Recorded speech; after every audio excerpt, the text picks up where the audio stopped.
If you own a large business and the government wants your land for eminent domain, the stakes are sky high. You could lose millions of dollars in lost profits, business interruptions, land loss, and more.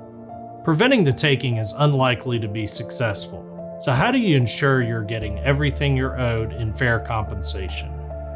Here are the top 5 mistakes we see large businesses make in negotiating fair compensation, and how an experienced eminent domain attorney can help you every step of the way.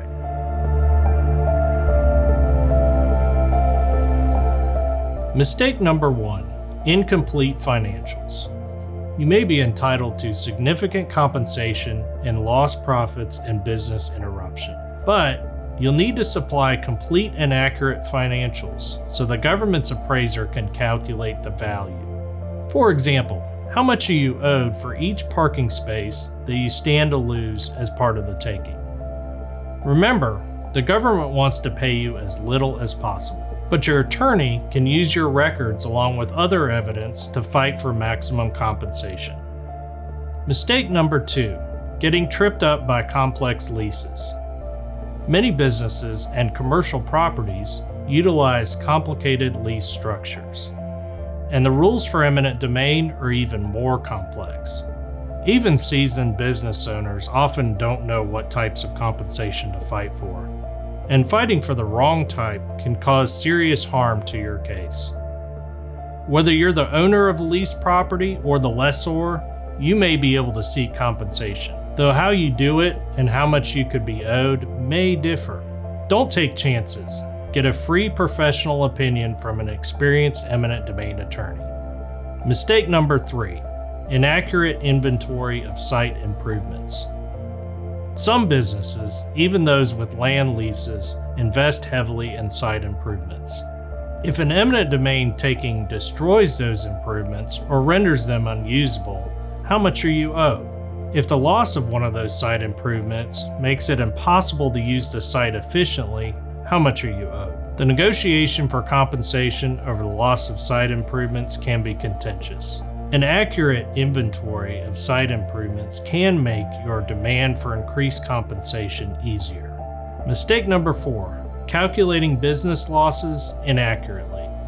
The larger and more complex the business, the more difficult it can be to tease out the real impact of an eminent domain taking.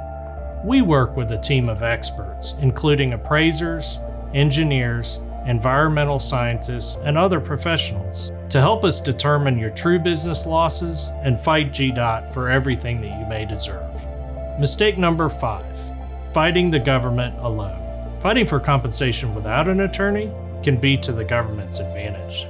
4 of our attorneys used to work for a state DOT, and we've seen many experienced large business owners leave significant money on the table in eminent domain negotiations.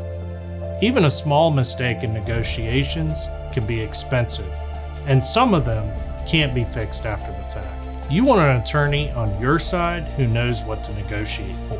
And if the government is being unreasonable, an attorney who can take your case to trial if needed. We've helped many large business owners, and we can help you too. You have nothing to lose and possibly a lot to gain by getting a free professional opinion from one of our attorneys. And if we don't increase the government's offer to you, we don't collect any attorney fees from you, guaranteed. We assume these financial risks because we're confident in our team.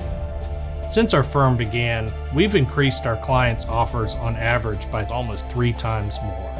Call or contact us as soon as your property is threatened by eminent domain to see what your property may really be worth.